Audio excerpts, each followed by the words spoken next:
एक बार और छोटे रूप में उसको दोहरा दे रही हूँ कि अगर हम किसी की बातों को सुनते हैं, समझते हैं, जवाब देते हैं, या किसी भी परिस्थिति, किसी भी बात को अच्छी तरह समझते हैं, यानी कि वो भाषा हमें पता होता है। बार बार मैंने बताया आप लोगों को कि किसी दूसरे देश का व्यक्ति अगर कहीं बात करता है, आप लोगों को उसकी बात समझ में नहीं आती है, तो साधारण रूप से आप लोग कहते हैं कि पता नहीं किस भाषा में बोल रहा है, पता नहीं कौन सा लैंग्वेज यूज कर रहा है। तो सीधी सी बात है कि हमारे भाव और विचारों के लेन देन को ही हम भाषा कहते हैं।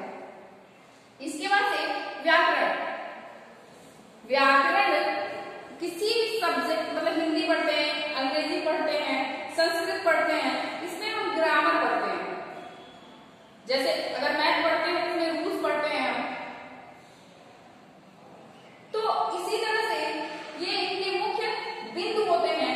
अगर हमें हिंदी अच्छी तरह से जानना है, हमारी भाषा को अच्छी तरह से जानना है, तो हमें हिंदी व्याकरण के विषय में जानना बहुत आवश्यक होगा। तो सबसे पहले समझते हैं कि व्याकरण हम पढ़ते क्यों हैं।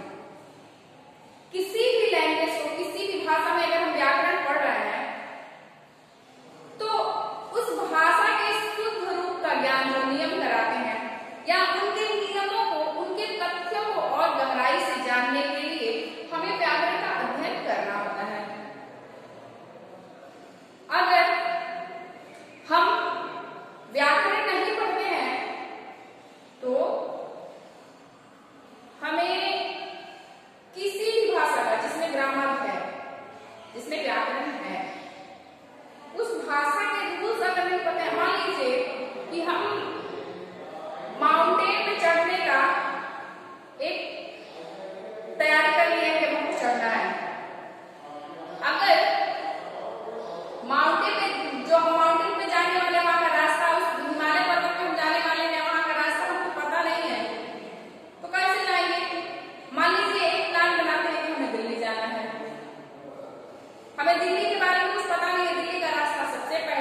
अच्छी तरह से पढ़ लिया, व्याकरण के विषय में अच्छी तरह से जान लिया, तो किसी भी भाषा का शुद्ध रूप का ज्ञान जो नियम कराते हैं वही व्याकरण कहलाते हैं। दूसरी बात आ गई लिपि स्क्रिप्ट।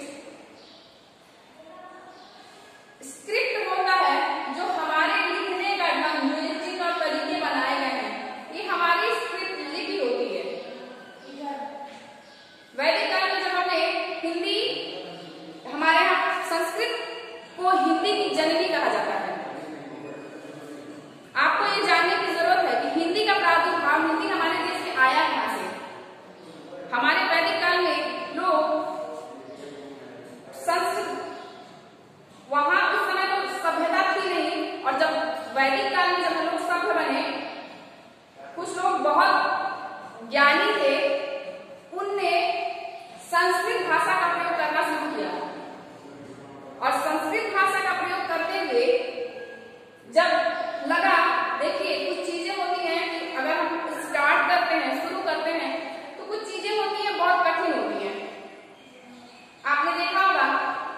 लेकिन अगर उसको हम रेगुलर क्रमिक रूप से करते आ रहे हैं तो कुछ ना कुछ बदलाव होता है, और कुछ ना कुछ हमको आइडिया, तरीका मिलता है कि इसको और अच्छे से और कम समय में और आसान रूप से कैसे करें। तो यही बात हुई कि जब संस्कृत का प्रयोग होने लगा तो संस्कृत कुछ ज्यादा ही भारी रूप में आने लगा, कि कठिन लगने लगा, और इसके माध्यम से हिंदी को अपना ढाल बनाया गया, और संस्कृत से हिंदी की व्युत्पत्ति हुई। उसके बाद से क्या होता है, हमारी बोली, जैसा कि मैंने आप लोगों को पढ़ाया, भाषा किसे कहते हैं। देखिए, जो लोग जानकार हैं, हिंदी जिनको आता है, वो समझते हैं कि भाषा और बोली में अलग अलगाव होता है, लेकिन जो लोग नहीं जानते हैं वो सोचते हैं भाषा इनकी एक और बोली दोनों एक ही है। जैसे क्या होता है कि अगर कोई, मान लीजिए हम अपना टीवी चला रहे हैं, उसमें कोई दूसरा भाषा आ रहा है, तो जो लोग नहीं जानकार होते हैं वो क्या कहते हैं कि पता नहीं कौन सी बोली बोल रहा है। लेकिन ये गलत होता है। बोली जो हमारा है, भाषा के विषय में मैंने बताया, कुछ चीजें थोड़ा और विस्तृत रूप से मैं बता दूं। भाषा के विषय में हमारे देश में जो 29 राज्य हैं, उस 29 राज्यों में हमारे संविधान ने 22 भाषाओं को मान्यता प्रदान किया है, और सबको पता होगा कि 14 सितंबर को हमारे यहाँ हिंदी दिवस मनाया जाता है। लेकिन हिंदी दिवस मनाया क्यों जाता है? हिंदी दिवस इसलिए मनाया जाता है कि 14 सितंबर 1949 ईस्वी को हमारे भारतीय संविधान में हिंदी को राष्ट्रीय भाषा का दर्जा दिया था, इसलिए हम 14 सितंबर को हिंदी दिवस मनाते हैं। हमारे पूरे देश में 22 ही भाषाएं हैं जिनको मान्यता प्राप्त है। इसके अलावा आप सोचिए कि 29 राज्य में क्या 22 ही भाषाएं बोली जाती हैं? नहीं बोली जाती है, पता नहीं कितनी भाषाएं बोली जाती है। इन भाषाओं को छोड़ के जो बोलते हैं, जो बोली बोली जाती है, उसको बोली कहते हैं। यानी कि